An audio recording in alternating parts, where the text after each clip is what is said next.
So we're here in game 3, our 2-0 match, looking to go 3-0. Let's see how this game goes. He plays a very good card to start off, and we can effectively just match him.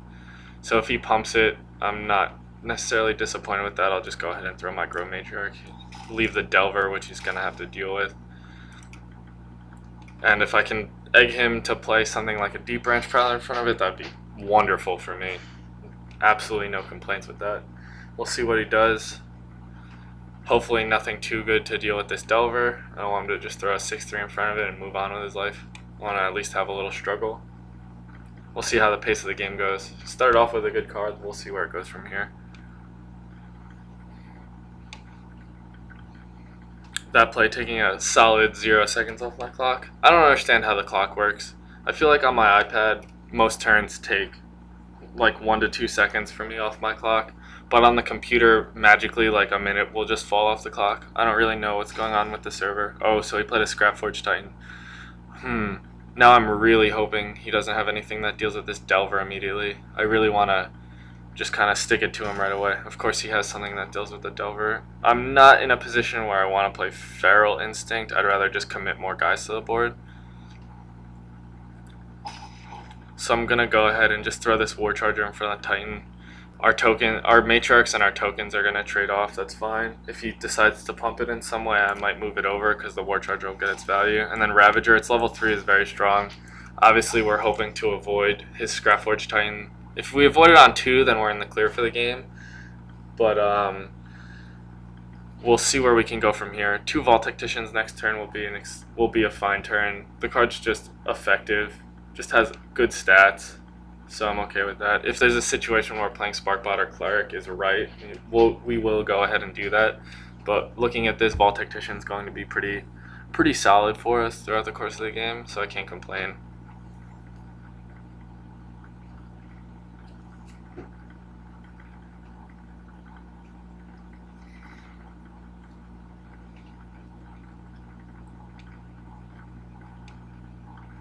Man, I'm never happy seeing my opponent play a Solforge Titan level 1. I'm less happy when I see a level 2 version on level 2 and didn't know about it, but at least now we have appropriate time to prepare. We're going to obviously try and beat, but our deck isn't necessarily for the beatdown plan, so we're going to just try and gain incremental value as always. We'll probably try and take a slightly more aggressive line, but it'll all have to be judged off what he does.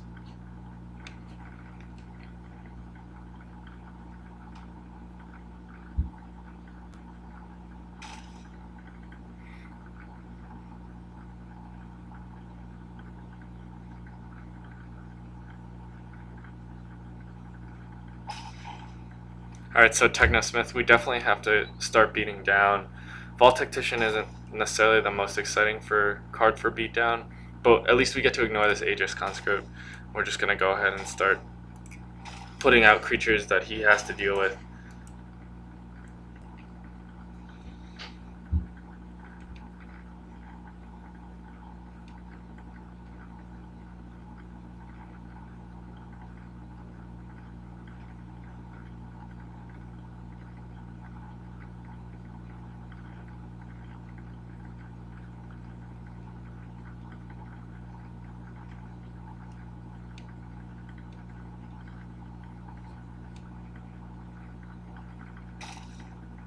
Oh man, this guy's playing extremely strong cards in his level 1. Aegis Conscript is the weakest card I believe I've seen the whole draft.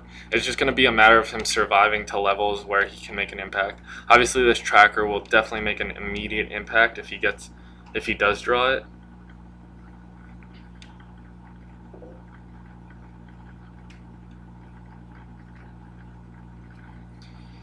So I'm crossing my fingers to say that he's not going to see tracker to be able to swing right back into a turn. Because I mean, I have these Vault Tacticians hanging around that will do just about nothing if he gets to play a free creature off tracker. So I played a Nexus Core.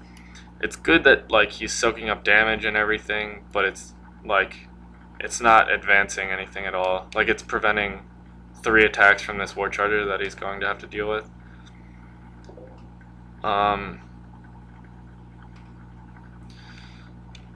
We could consider trying to catch him in the level game by playing a Technosmith on Vault Tactician, which might not be terrible with the chance of drawing Patriarch in our deck, and he's going to be ignoring this Technosmith more than likely because he has a multitude of other guys that he has to deal with.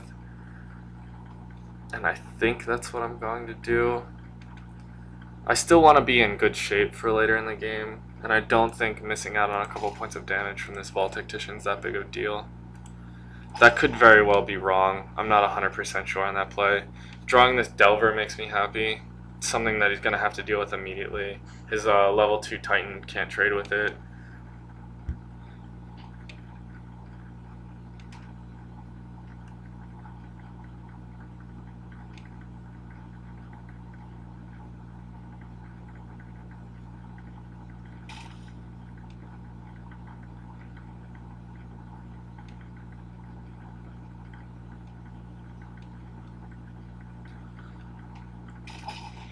So he draws 2 level 2s at the start of his level 2, which is not good for us.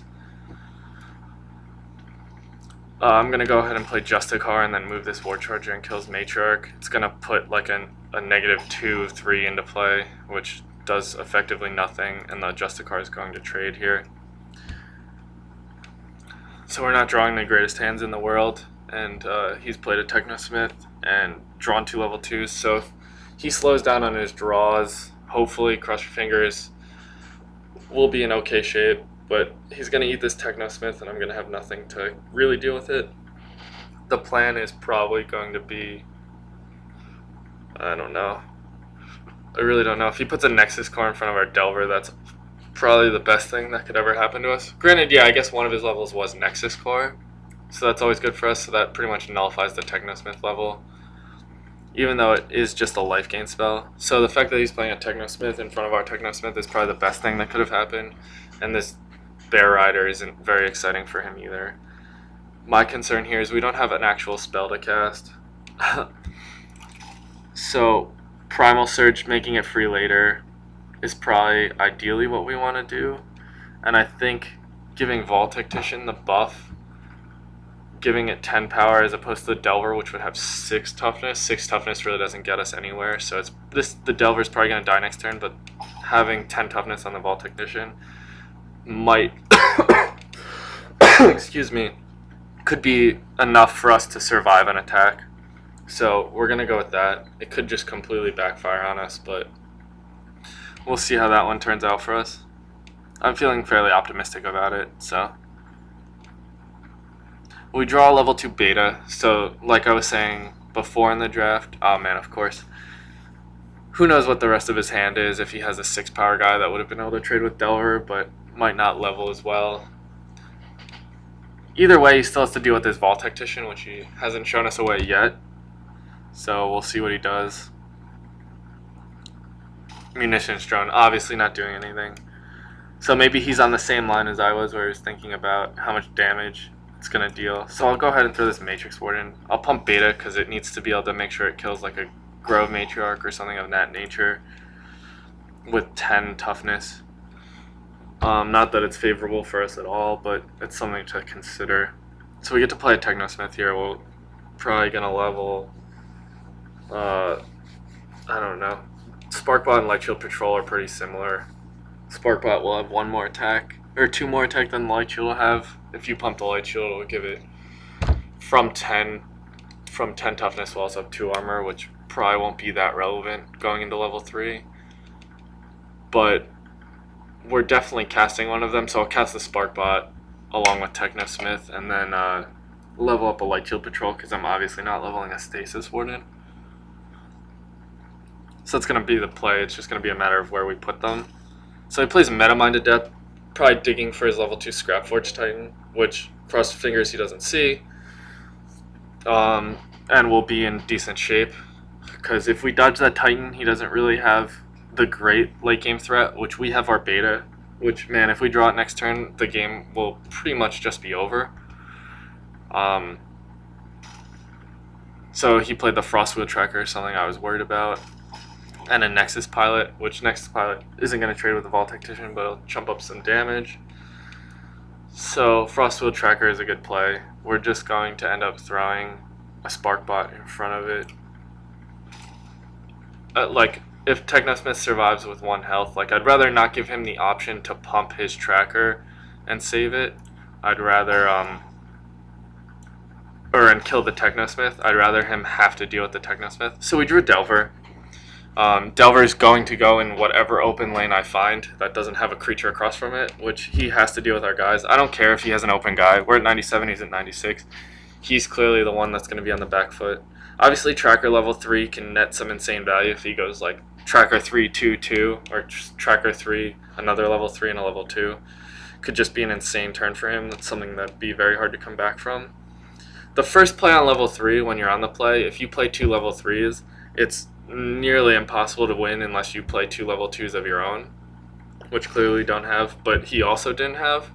And this, to me, shows he didn't have Tracker. So he drew like one of the worst possible hands he could have. Just an all level 1 hand at the beginning of level 3 is very crippling, especially when you play Technosmiths. I'd probably be cursing out Solforge right now, like, I've leveled so many extra cards, how did I not see my level 3s, even a level 2, something. And we draw Beta here. We're going to have this nice 1818 Delver that he has to deal with, along with a 2018 Beta with Armor 4. And we're going to get to level up a Light Shield Patrol, so if we get to level 3, we're going to have a nice 1520 to also play. So Technosmith nicely gets to eat that level 2 Nexus Pilot, and we get to play Beta into an open lane.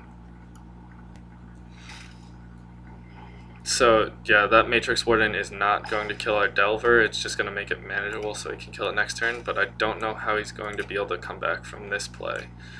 Playing 3 level 2s in your first 2 hands of level 3 is generally very tough to deal with, especially when your opponent doesn't see any level 3s. I feel very bad for this guy, because I've been on his side of the coin before, and just the games where you don't draw your Scrapforge Titan, just especially when you dedicate time into it. Like, he dedicated time into a Scrapforge Titan, and then he played a Nexus Core, which I have no idea why he would consider playing that, but he did. So those 2 levels were extremely bad for him. So even though he played like multiple Technosmiths throughout the course of the game, and now we see that his Technosmith had leveled an Energy Surge at least one of the times, these cards just don't have an extremely high impact on the game. And even if he's drawing into level 2s, there are things like Nexus Core, which aren't going to do anything for you. So part of it, yeah, he didn't draw his leveled up cards, but when I see his leveled up cards aren't extremely high impact, you can see why all of my high impact cards that I played, including my own Technosmiths to level up my own guys, like, actually may have put me ahead in the level game, because just the cards that I had leveled were better than the cards that he had leveled, even if he had slightly more. So it's definitely what I'd contribute to me winning this game. Obviously drawing well, it never hurts. Like, when you see Beta in the first half of your level 3, it's very hard to come back from as an opponent. You always have to dedicate 2 guys to it, outside of like, I'm trying to even think, Swamp Moss Lurker is a card that'll deal with it, but there's not that many. You can probably count them on one hand. The at least common to rare slot that'll actually kill a Forge Guarding Beta at level 3. I really hope this guy isn't going to give me the clock.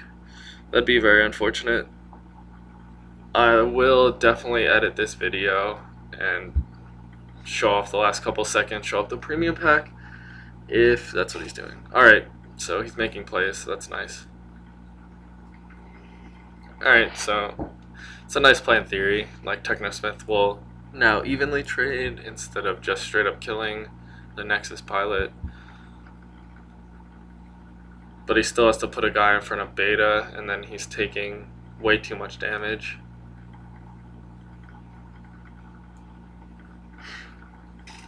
Oh, he drew the Tracker. Tracker's obviously exciting. I don't know why he didn't play it first, but I'm not going to complain about it.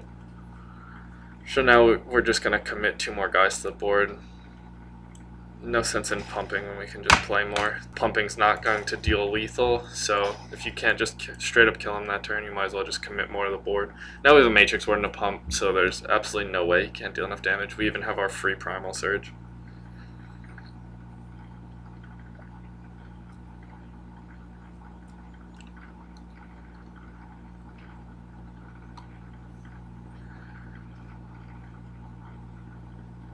So in all, I think the draft went very well. We didn't see Patriarch all the time. In the one game we did see it, we saw why it's ranked number 1 on most people's list for Heroic. Definitely top on mine. It's just an insane card. It puts in so much work, and you can never really complain about it. So here our Matrix Warden gets to finish off the job, and we'll play our Primal Search for fun, give us a Metasite, level the rest of our hand.